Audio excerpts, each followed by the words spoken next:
About Corbyn, think about the question you asked first as to what we've got on the table right about now. Because at the moment what we've got is a Conservative government. We have a Conservative borough that has neglected this community. Do you know what I mean? That does not see the community, that has disregarded and looked down on working class white people as well as non-white people in this community. They treat us with contempt. Look at the residents, look at where you are, look at the housing there. These are the most marginalised people, in the most vulnerable and marginalised people. The council doesn't hear these people. They don't even see them. That's why they went and spent 10 million on the facade of a building rather than putting sprinklers and fire alarms. Because they're much more concerned about the aesthetics of an exterior of a building as to how rich residents in this borough sees that as an eyesore and how they can pad that up and ignore the rights of the people inside. That is the reality. So when you talk about, is this Corbyn, this isn't political. Do you know what I'm saying? This isn't a political issue, it's about people's lives. Look at the burnt out building, it's a monument. Do you know what I mean? It stands as a permanent exhibition until it's demolished. Do you know what I mean? People wake up in the morning, they've got to see that.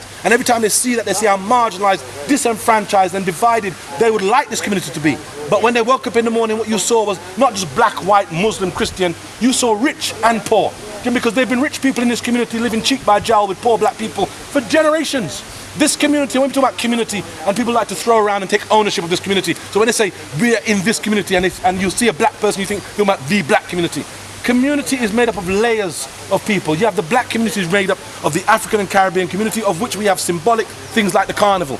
You have the white working class community, which is symbolic by the market. You have the Moroccan community. You have the Somalian community. You have the Portuguese and Spanish community, which is symbolized by the delicatessens and the little coffee shops that they have on the Bello. And that, when it comes together, interfaces and becomes what we construct as a community. Even rich white people like David Wainwright, who've been around here for generations. That is the core and the heart of what we call this community. Everyone else who comes in and buys in because they've seen the movie or they think it's a trendy area because the media says, look how wealthy it is. And these people come in and they sit down in the Bugattis and the Ferraris and the Porsches and they make no effort to integrate. This isn't a race thing. This isn't black or white. Do you know what I'm saying? It's a class thing. The borough with Victoria Borwick, that MP, she didn't speak to these people. Victoria Borwick speaks to those people in Chelsea. Emma Dent-Coed, the MP, speaks for these people. Do you know what I'm saying? Do you want to just say what you said about the building on camera? What about the building on camera? It's on camera there. What do you mean? What's it on camera? No, you should have had your camera. Well, you see, you guys have the mainstream. The mainstream, no problem. No problem. You can pull out your camera. But what's your response? The mainstream media's dropped the ball. That's why social media. What is your response to what he said? How do you feel about what he just said about this area? Why is it a class thing? No, what's your personal view? We have people who have a certain amount of income. When the average property price in this area is 1.2 million, who do you think can buy it? When we talk about class, and some people say it's not about class because some of the people who own properties in that building had the right to buy and they own their property. Do you think any rich white man's going to go and buy a house in Grenfell Tower? That was still the white working class, the aspiring white working class, the aspirants who Thatcher convinced to go and buy their own home. So they go and buy a house on the 31st floor of some housing estate and believe they're now arrived. Nonsense, they're just as poor and working class, only that they own the property deeds of their house. Say your name first and spell it, so they've got your name. My name's Ishmael Blagrove, Blagrove. In what ways is this side of the borough treated differently? It's not about sides, because what you have is, you have rich and poor living cheek by jowl. You may have a man living in one social housing there, and a man who owns a million or a 3 million property right next door to him. Do you know what I'm saying? It's not about that.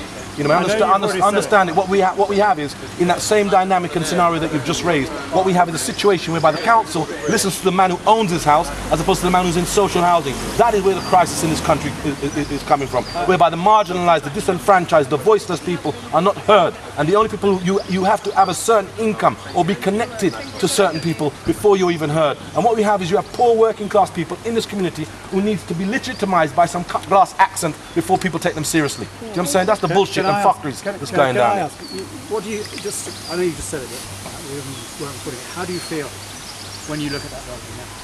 What do you mean, how do I feel? How do you feel? Look at when you can look at that building, you can tell me how you feel and times that by 1,000. Do you know what I mean? It's people. It's not just looking at the building and saying how do I feel. It's looking at the building and knowing that I know people who died in that building.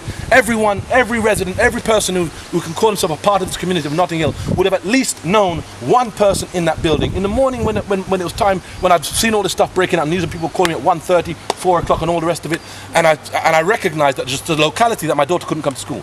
She goes to school in one of my children that I look after goes to school in Avondale. Do you know what I'm saying? See, and as soon as I said to her, listen, you can't go to school, she said, why? I said, because there's been a fire. She looked at me and said, my God, my children, my friends are in the school, my friends are there. So she started getting to hyperventilating and all that. Look at how it affects this community. So when you say to me, what do I feel?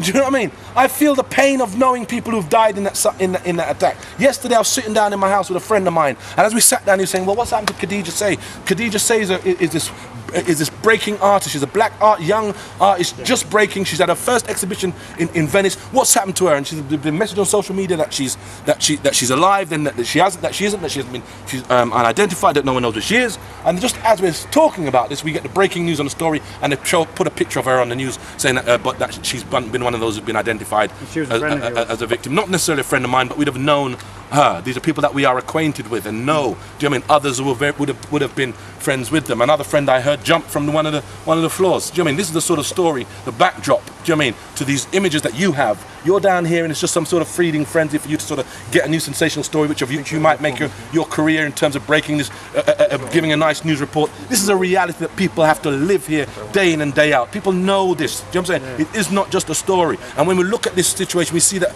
a situation which has been brewing for years. We see something whereby the residents have been complaining about it for years. We see whereby the residents have commissioned their own independent reports in terms of the health and safety, the fire risks in that building in particular, but not just that building, in terms of Silchester, Warnington. There are other issues in terms of whereby they've been trying to knock down buildings. They use the term regeneration. Do you know where you're coming from? Now, yesterday I watched on the media whereby some government, it was either Theresa May or some government minister, stands up and tells me about lessons must be learned.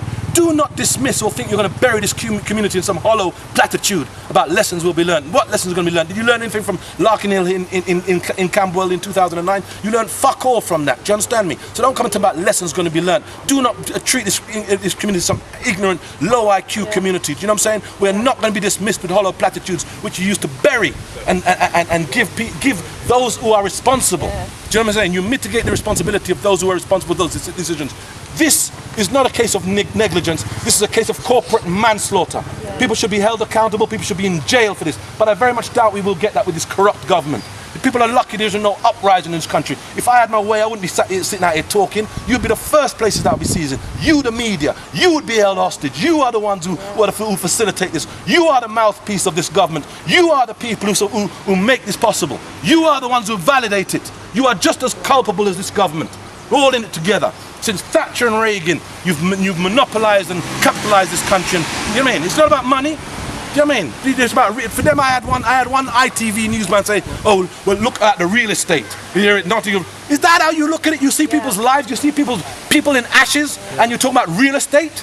You're lucky you never get lynched. What do you want to happen? What do you want to happen now? What do you think? What do I want to happen? I want it to be a revolution in this country. I say fuck the media, fuck the mainstream. You don't deserve to be there. Do you know what I'm saying? I mean, we should be campaigning not to government, but to the BBC, who acts as mouthpieces for this corrupt government. Do you know what I mean? People need a revolution in this country, nothing short of that. And if this was any other country, there'd have been a revolution. We've seen how the mainstream media have responded and reacted. For 2 years you've hounded, demonised Jeremy Corbyn. And you said he was unelectable. He can't be, there's no possibility of this man being elected. And you created that narrative that people actually believed your bullshit for a while. But what this election has done is shown that people are immune. They were in bulletproof vests to you and the other billionaire sort of media owners and Rupert Murdoch and all those other motherfuckers. They're immune to that shit there. And that is the vote of confidence, not in terms of Jeremy Corbyn, but it dismisses May.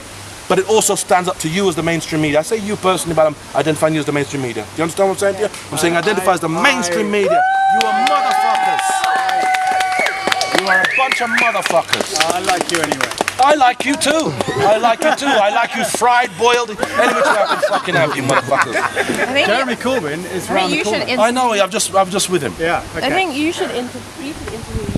Well, I'm not here to express opinions. Are you Nice one, take it easy. do you have friends in the building as well? I'm a local community. Are you a local person? Yeah. I have friends in the building. They are my community.